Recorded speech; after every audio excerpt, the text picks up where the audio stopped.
Welcome to the Recovery Cast, brought to you by Hills and Rangers Private.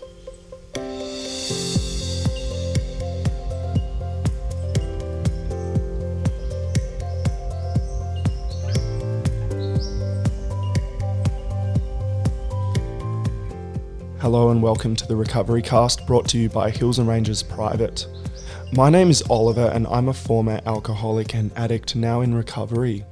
The Recovery Cast is a podcast created by people in recovery from alcoholism and addiction for people in recovery from alcoholism and addiction. This podcast is meant as a support tool for those in recovery. Everyone who participates in the podcast is in an active recovery program. We are not affiliated with any one recovery methodology and will focus on a variety of different types of recovery, including 12-step programs such as Alcoholics Anonymous and Narcotics Anonymous, and other things like Smart Recovery, Celebrate Recovery, Recovery Dharma, Cognitive Behavioural Therapy, and more. And a quick disclaimer, this podcast is intended to be informative. A podcast alone cannot support your sobriety and recovery, so we suggest it only as one component of a daily recovery routine. For more information on what recovery is, please go to www.rehab.melbourne.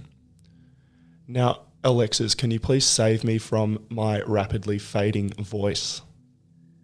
Absolutely. Thank you. Thank you. So today's reading is from the NHAFT, the NHS for today, which is November the 30th, Sharing the Real Me. Sharing with others keeps us from feeling isolated and alone. Basic text, page 85. Intimacy is the sharing of our innermost thoughts and feelings with another human being. Many of us long for the warmth and companionship intimacy brings, but those things don't come without effort.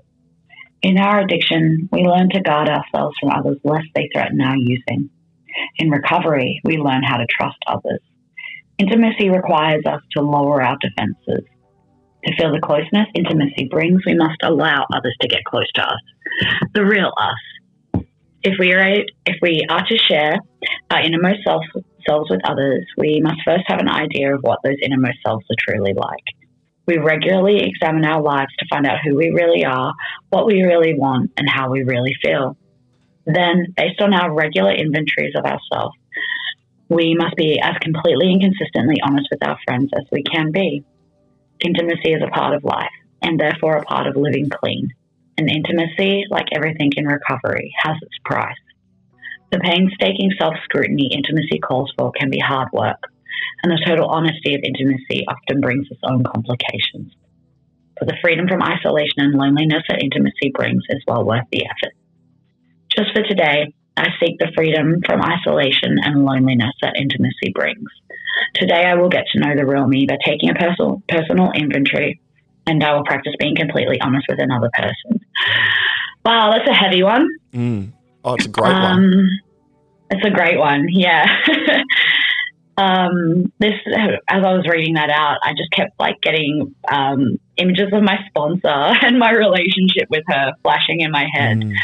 For me, my first experience with a healthy and functional relationship and an intimate relationship, on a friendship level, has been with my sponsor. That relationship has been 100% restorative, and it has me being able to actually let down my defenses, as the reading suggests, and to open up to her and disclose some of my innermost workings, the innermost workings of my mind, and be seen and be heard and be loved regardless. Yeah. That has really helped me. It's helped me in every other area, every other relationship in my life, and when it comes to, when it comes to actual intimate relationships, relationships, I did the suggested things, the no relationship for a year.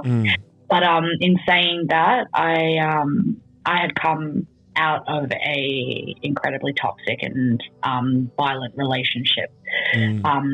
At the end of my using was also the end of that relationship, and I really had to do some healing. I had to do a lot of work on myself before I thought that I could ever be able to let anyone in and not project everything onto them that I thought, everything onto them that like wasn't theirs to carry.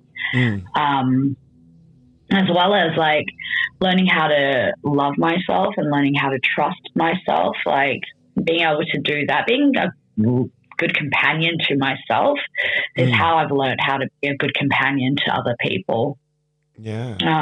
There's so much. Know? There's so much there.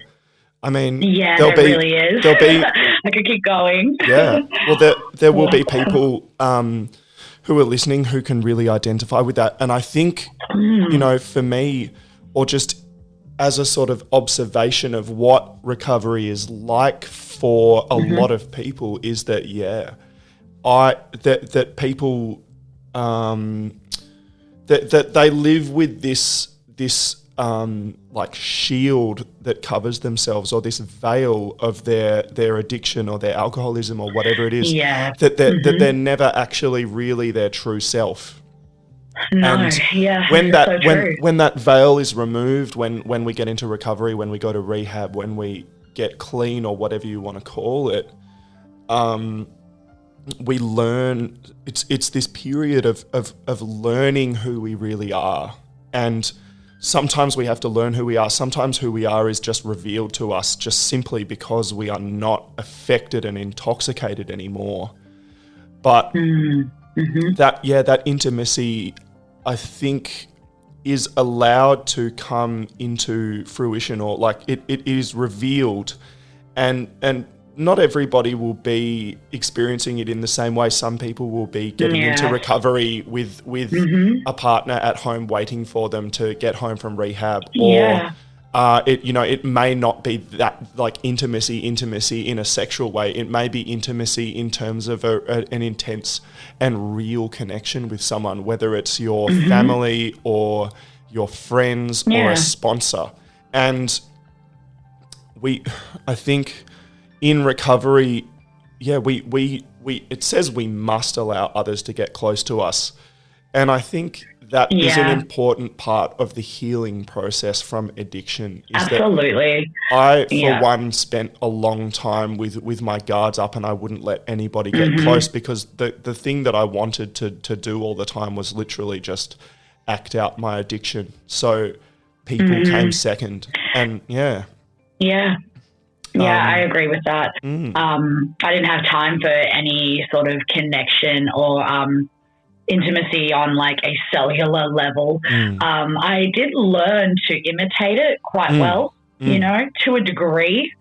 Like, I'm sure that like the people I shared those relationships felt that something was lacking. I don't doubt that whatsoever. But I did go kind of through life learning how to mimic those relationships and have them appear like there was more there than there ever actually was, just in order to protect my using, in order to protect the one thing that I thought that I needed at that point in time, and the one thing that was really killing me, the one thing that was really keeping me away from myself in its entirety, Yeah. And look, it talks about, what does it talk about? It talks about that inventory that we, through step doing, 10.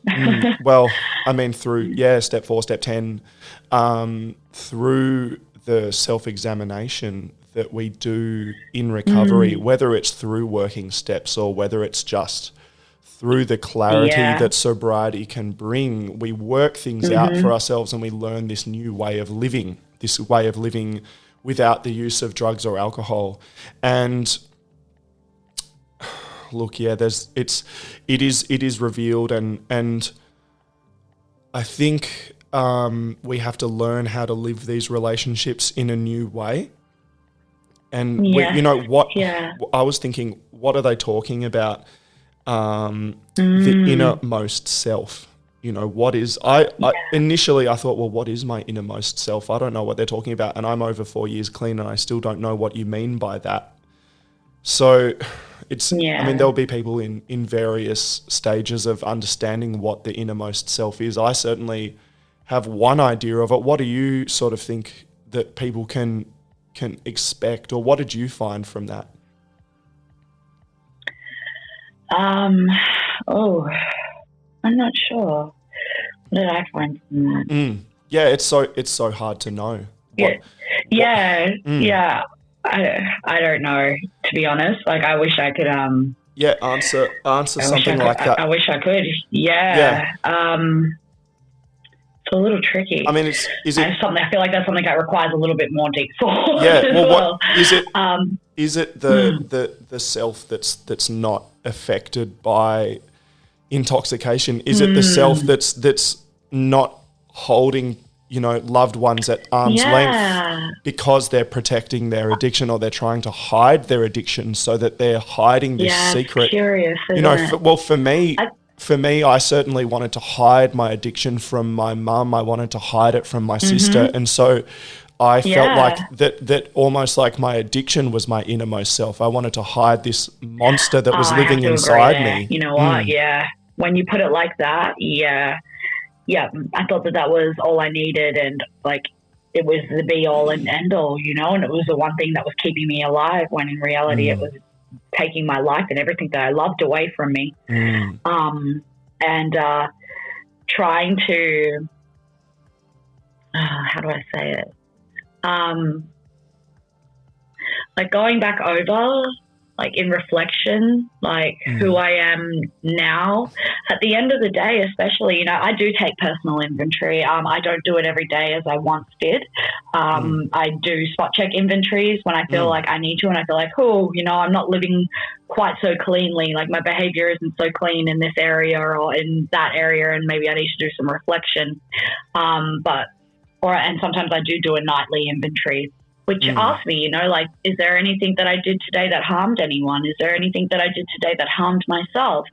Is there any resentment that I'm sitting on? Is there any situation where I may have, I could have acted, I could have lived in a way that benefited those around me. And being able to reflect on questions like that, like whether it's daily or if it's weekly or if it's in the moment for a certain situation, I think that's an incredible part of recovery. Those are questions that really allow me to delve deep into not only myself, but my behavior, as well as how I want to impact the lives of those that care for me. Like, how do I want to leave these people feeling? Like, I want them to feel loved.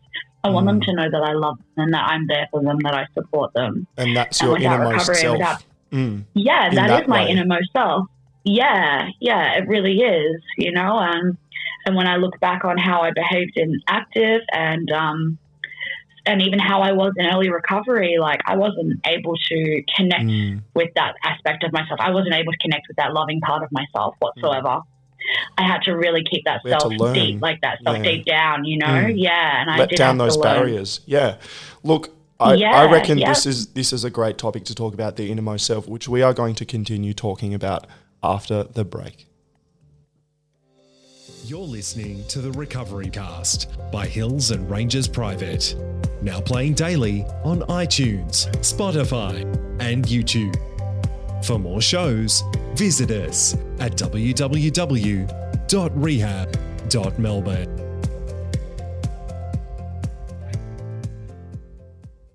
You're listening to the Recovery Cast, brought to you by Hills and Rangers Private, and we're just talking about, I guess, relationships is the topic of this episode, and the innermost self is sort of what we're talking about and discussing. What does it even mean? What is your innermost self?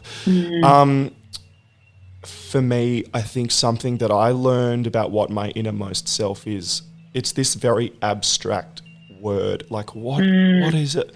It took me a little bit to think about, but then I started thinking about it from this other way of thinking, which is one of I guess, this mindfulness. And at Hills and Rangers Private, it's more than just a 12-step based treatment program. There's lots of holistic and multifaceted treatment methods, one of which is, through the lens of mindfulness and meditation and that kind of self-inquiry, where we quiet our minds and look at what's really underneath the surface. And I think that is the closest thing that I can identify the innermost self to. So my sort of I guess my challenge to our listeners for today is to think about what, I'll address the listener. What is your innermost self? What could that be? What form does that take? I think the innermost self, from my perspective, is that thing that is watching from behind my eyes. So my innermost self is not my personality. My innermost self is not my likes and dislikes. It's not my history, my experience. It's not the fact that I'm in recovery. It's more than that. And it's the thing that is watching. It's the watcher. It's that awareness, that consciousness that doesn't have any identification with anything. So in a couple of episodes ago, we were talking about that mindfulness and that higher power sort of stuff. And I talked about the parade, of watching the parade, and that my mind and my thoughts and all of these external things are just this parade of thoughts and feelings and distractions of, I wonder what I'm going to do later, or what about that thing that happened 8 years ago, or I wish I was more like this, or gee, I need a new pair of shoes. It's this parade of thoughts that they're not me, even though, I like to say, and who's this I and who is myself? I like, green is my favorite color. What, who is this? What is this thing that likes green? The thing that's watching from behind my eyes or from my innermost consciousness doesn't have a favorite color. It is just what is watching. It's that consciousness, that observation, that, that mindfulness is practiced at Hills and Ranges Private as part of the treatment of learning to really sit with and observe those feelings in a way that's not confronting and isn't over-identifying with, cravings and things like that. I heard this when I went to a smart recovery meeting.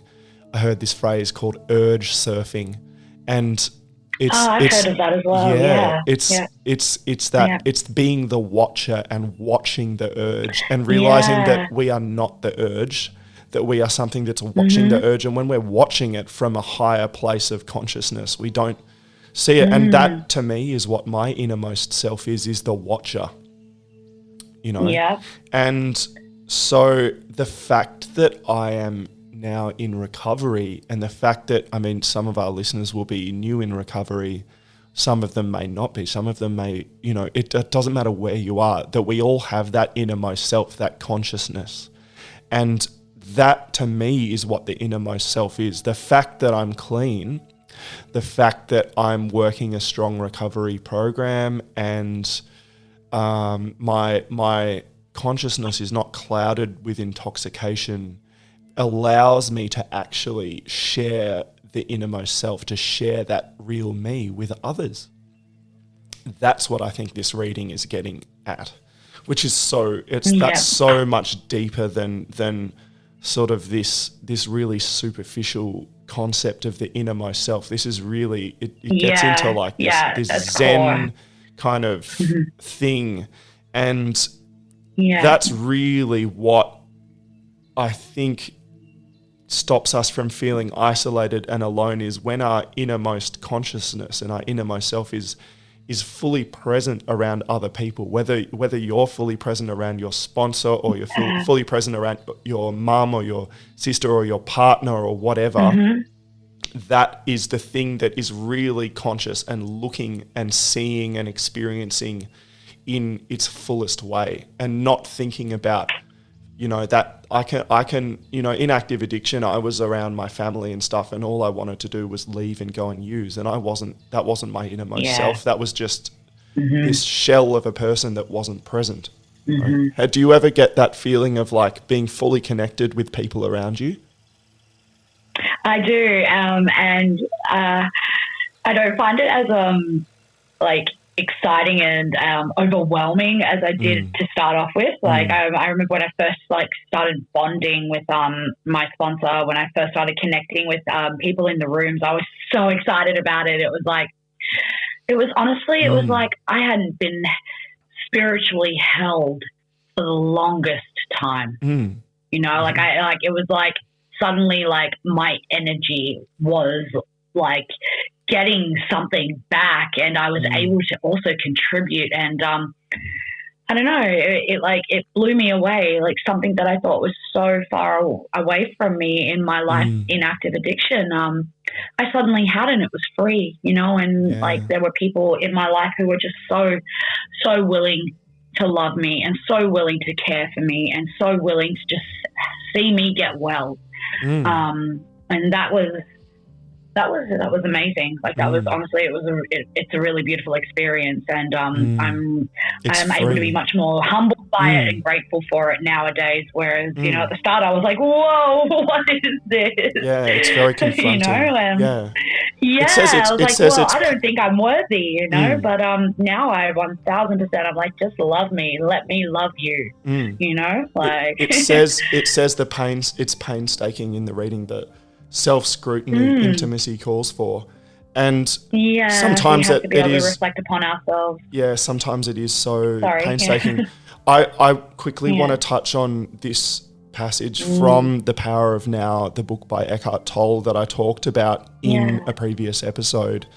He sort of discusses the sort of some of the religious texts and scriptures and things like that. And there's, all these things like the phrases in the Bible. I mean, obviously, 12-step, or there's no religion involved at all. But he, in the book, The Power of Now, he talks about where the sort of some of these really cryptic phrases and things come from. And the one that he actually talked about that really had a huge effect on me was the passage in the Bible that says the meek shall inherit the earth. And it's that sort of like it's as cryptic as what is your innermost self. I mean, what on earth, what is meek? What does it mean that the meek will inherit the earth? Like the meek are the people that have nothing, that are poor, that are that are almost pathetic or lacking somehow. The people without power, and it's how are they going to inherit the earth? What are you talking about? How does one inherit the earth? Humbled? Yeah. So what? I think he means they're humbled, though. Yeah. What he's talking about is the people that are in a way, that humility, but it's also the people that are actually in touch with that consciousness, that aren't concerned